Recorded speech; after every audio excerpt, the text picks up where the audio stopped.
ሰላም ጤና ይስጥልን ውድ በሀገር ውስጥና በውጭ የምትገኙ ቤተሰቦቻችን ከገበታ ሚዲያ የዕለቱን አበይት ዜናዎችንና ትኩስ መረጃዎችን ይዘንላችሁ ቀርበናል። አብራችሁን ቆዩ። በቅድሚያም ዋና ዋናዎችን ጉዳዮች። ጦርነቱ በአንድ ወር ውስጥ ይጀመራል ተባለ። በህወሓትና በፌዴራል መንግስት መካከል በቀጣይ ወር ግጭት ሊቀሰቀስ እንደሚችል የአሜሪካው ተቋም አስጠንቅቋል።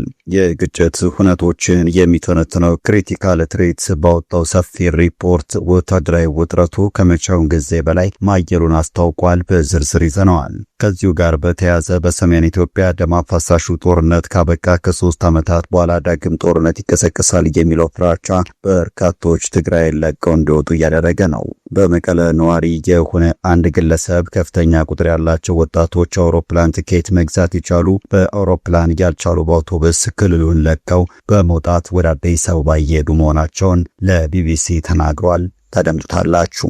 የጠቅላይ ሚኒስትሩ የአዘርባጃን ጉብኝት መነጋገሪያ ሆኗል። አዘርባጃንና ኢትዮጵያ ጠንካራ ግንኙነት የሌላቸው ሀገሮች ቢሆኑም በአብይ አህመድ ዘመን ግን የኢትዮጵያ ከፍተኛ ወታደራዊና ሲቪል ባለስልጣናት ወደ አዘርባጃን እግር አብዝተዋል። ሀገሪቱ ከቅርብ ዓመታት ወዲህ የጦር መሳሪያ በሰፊው እያመረተች ጠቅላይ ሚኒስትር አብይ ባኩ የሄዱበት ሚስጥር ታውቋል። እስከ ዝግጅታችን ፍጻሜ አብራችሁን ስትቆዩ የምታደምጡት ሌላኛው ጉዳይ ነው።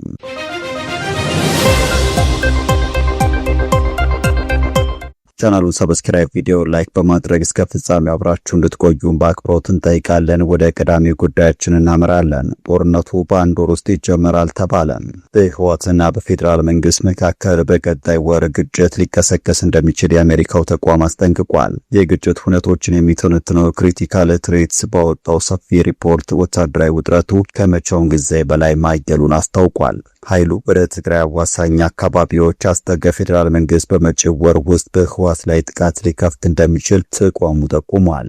ሁለቱ ኃይሎች በየፊናቸው ከፍተኛ ወታደራዊ ዝግጅት እያደረጉ መሆኑን ተቋሙ ከአንድ ሳምንት በፊት በወጣው ሪፖርት መግለጹ ይታወሳል። አሁን ላይ ትግራይን በሚያዋስኑ አፋርና አማራ አካባቢዎች አስጠግተው የተፋጠጡት የፌዴራልና ህወሓት ኃይሎች ወደ ግጭት የመግባታቸው ነገር አይቀሬ መሆኑን ተቋሙ አመልክቷል። የመጨረሻ ምዕራፍ ላይ የደረሰው ውጥረት ከፈነዳ በቀጥታም ይሁን በተዘዋዋሪ በኢትዮጵያና በኤርትራ መካከል ጦርነት እንደሚቀሰቀስ ተቋሙ አስጠንቅቋል። ሁለቱ ሀገራት በድንበር አካባቢዎች ከፍተኛ ወታደራዊ ዝግጅት እያደረጉ መሆኑን የሚጠቅሰው ሪፖርቱ የኤርትራን ጦር ጨምሮ ዋናው ጦርነት ዝግጅት እየተደረገ ያለው በሰሜን ኢትዮጵያ ነው። በዋናነትም በትግራይ አማራና አፋር ክልሎች አዋሳኝ ቢሆንም የኤርትራ ጦር ትግራይ ክልል ገብቶ ከህወሓት ታጣቂዎች ጋር በጋራ እየተንቀሳቀሰ ነው ብሏል። የኢትዮጵያ ወታደሮች ከአዲግራት እስከ ተንቤን ድረስ ዘልቀው መግባታቸውን የዓይን እማኞች ጠቅሶ ኢትዮጵያ ኢንሳይደር መዘገቡ ይታወሳል። በኢትዮ ኤርትራ መካከል ጦርነቱ ከተቀሰቀሰ እንደ ሳውዲ አረቢያ፣ የተባበሩት አረብ ኤምሬት ያሉ የባሕረ ሰላጤው ሀገራት እንደሚገቡበት ተቋሙ በሪፖርቱ አስጠንቅቋል። እንዲሁም ከኢትዮጵያ ጋር ውጥረት ውስጥ የምትገኘው ግብጽና በቀጠናው እያንሻበበች የምትገኘው እስራኤል እጃቸውን ማስገባታቸው አይቀሬ መሆኑን አመላክቷል። 11ኛ ሰዓት ላይ የደረሰውን ውጥረት ማስቀረት ካልተቻለ እስራኤልና አረብ ኤምሬት ከኢትዮጵያ ጎን ሲሰለፉ፣ በአንጻሩ ሳውዲና ግብጽ ከኤርትራ ጎን ሊሰለፉ እንደሚችል ትንበያው አስቀምጧል። እነዚሁ ሀገራት በሱዳኑ ጦርነት ውስጥ እጃቸውን ያስገቡ መሆናቸው ደግሞ ስጋቱን ከፍ አድርጎታል። ጠቅላይ ሚኒስትር አብይ አህመድ አዘርባጃን ያቀኑበት ሚስጥርም በዚሁ ከሰሜን ኢትዮጵያ ጦርነት ጋር የተገናኘ መሆኑን ያፈተለከ ሚስጥር አመላክቷል። ጠቅላይ ሚኒስትር አብይ አህመድ ለይፋ የሥራ ጉብኝት ባኩ አዘርባጃን ገብተዋል። በሄደር አሊየቭ ዓለም አቀፍ አውሮፕላን ማረፊያ በሀገሪቱ ከፍተኛ ባለስልጣናት ደማቅ አቀባበልም ተደርጎላቸዋል። ጠቅላይ ሚኒስትሩ በዚህ ወቅት ወደ አዘርባጃን ያቀኑባቸው ዋና ዋና ምክንያቶች ምን ሊሆኑ ይችላሉ ስንል አሁን በስልጣን ላይ የሌሉ የቀድሞ የውጭ ጉዳይ ሚኒስቴር ባልደረባን ጠይቀን ነበር። እንደርሳቸው ገለጻ አዘርባጃን በቅርብ ዓመታት በተለይም ከጎረቤቷ አርሜኒያ ጋር በነበራት ግጭት ወቅት ዘመናዊ የድሮን ቴክኖሎጂንና ወታደራዊ ስልቶችን ውጤታማ በሆነ መንገድ ተጠቅማለች። ኢትዮጵያም የሀገር ውስጥ የጸጥታ ሁኔታዎችን ለመቆጣጠርና የጦር ኃይሏን ለማዘመን ከአዘርባጃን የቴክኖሎጂ ሽግግር ወይም የወታደራዊ ቁሳቁስ ገዢ ስምምነቶችን ልትፈልግ ትችላለች ሲሉ አክለዋል። አዘርባጃን አውሮፓንና እስያን የሚያገናኘው የንግድ መስመር ወሳኝ ማዕከል ናት ያሉት ባለሙያም ኢትዮጵያ የባህር በር ፍላጎቷን ምርቷን እያሳደገች ባለበት ዓለም አቀፍ የንግድ መስመሮችን ለማስፋት በሚደረግ ጥረት ከአዘርባይጃን ጋር ያለው ወዳጅነት አዲስ የንግድ አማራጮችን ለመቃኘት ሊረዳ ይችላልን ብለዋል። እኚሁ የቀድሞ የውጭ ጉዳይ ሚኒስቴር ባልደረባ ኢትዮጵያ ብሪክስ አባል እንደመሆኗና አዘርባይጃንም ከሩሲያና ከቱርክ ጋር ያላት ትስስር ጠንካራ በመሆኑ ኢትዮጵያ በምስራቁ ዓለም ያላትን ዲፕሎማሲያዊ ተሰሚነት ለማጠናከር ተጨማሪ ግብዓት ይሆንላታል ባይ ናቸው።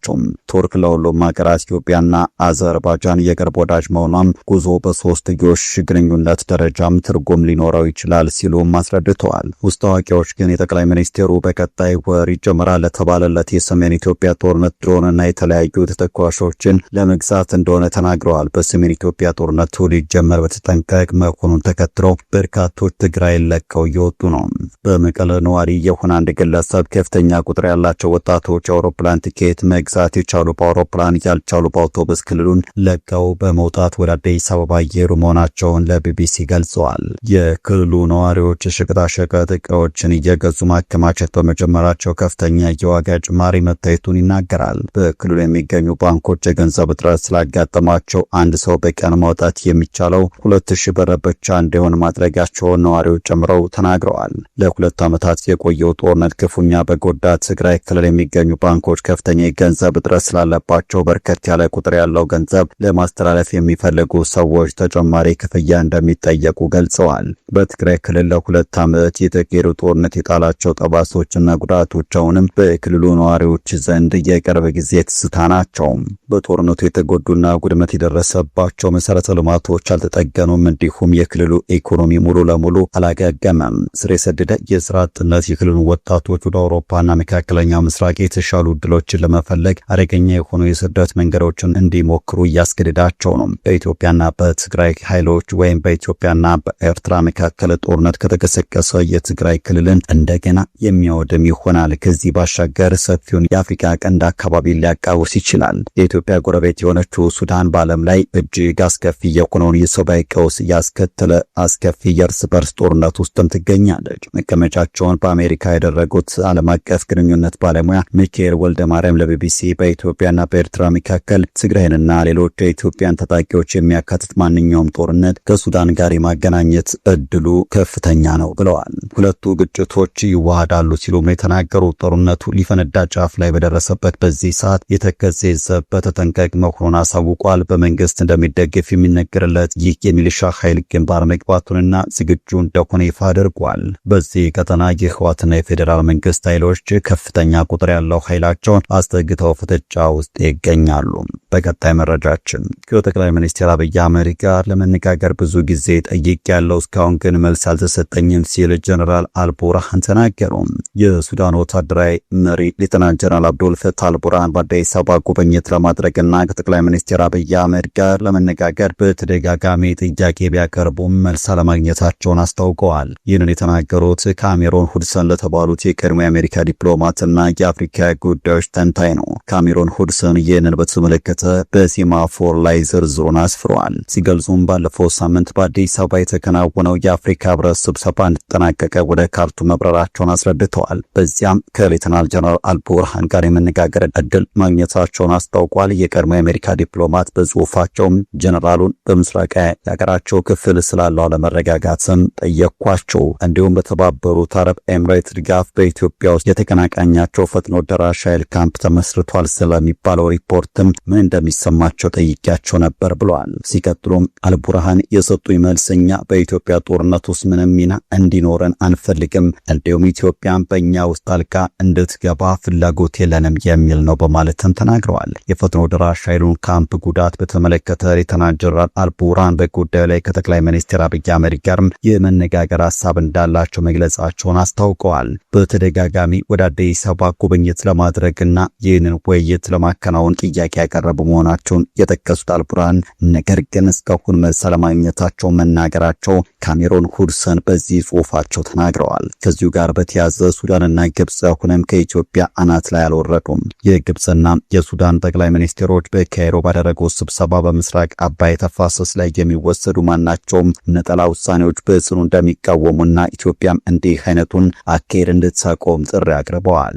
የግብፁ ጠቅላይ ሚኒስትር ሙስጠፋ ማድቡሊና የሱዳኑ የሽግግር መንግስት ጠቅላይ ሚኒስትር ካሚል ኢንድሪስ የታላቁ የኢትዮጵያ ህዳሴ ግድብን የቅርብ ጊዜ ሁኔታዎች ገምግመዋል። ሁለቱ ሀገራት ኢትዮጵያ ዓለም አቀፍ የውሃ ህጎች እንድታከብር አስቀድሞ የማሳወቅና የማማከር መርህ እንድትከተል እንዲሁም በታችኛው ተፋሰስ ሀገራት ላይ ጉዳት ከሚያደርሱ እርምጃዎች እንድትቆጠብም አሳስበዋል። ግብጽና ሱዳን የ1959ን ስምምነትና ዓለም አቀፍ ህጎችን መሰረት በማድረግም የውሃ ደህንነታቸው እንዲጠበቅና ሙሉ የውሃ ድርሻቸውን ለማስከበርም እንደሚሰሩ ተናግረዋል። ሁለቱ የታችኛው ተፋሰስ ሀገራት የውሃ ደህንነታቸው የማይነጣጠል አንድ ወጥ ጉዳይ አድርገው እንደሚመለከቱት በመግለጽም በክልላዊና ዓለም አቀፋዊ መድረኮች ያላቸውን አቋም ሙሉ በሙሉ ለማስተባበር ተስማምተዋል። ኢትዮጵያ ግድቡን በብቸኝነት የመሙላትና የማንቀሳቀስ ስራው ዓለም አቀፍ ህግን የሚጥስና ለቀጠናው ለመረጋጋት ምንጭ እንደሆነ ማስጠንቀቀዋል። ግብጽ በተለይም ከታዳሽ የውሃ ሀብቷ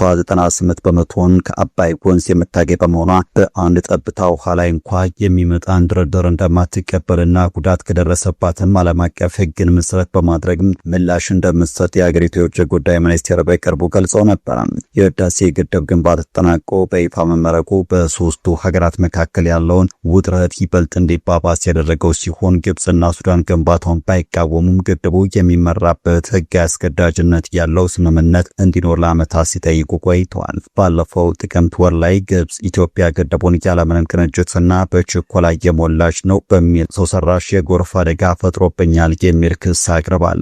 ፕሬዝዳንት አብዱል ፈታህ አልሲሲም የግብጽ ብቸኛ ጥያቄ የውሃ መብቷ እንዳይነካና አስገዳጅ ስምምነት ላይ መድረስ መሆኑን በተደጋጋሚ አስታውቀዋል። ወደ ተመልካቾቻችን ለዛሬ ያዘጋጀንላችሁ አበይት ዜናዎች እነዚህ ነበሩ። ገበታ ሚዲያን ሰብስክራይብ ያድርጉ። ጤና ይስጥልን።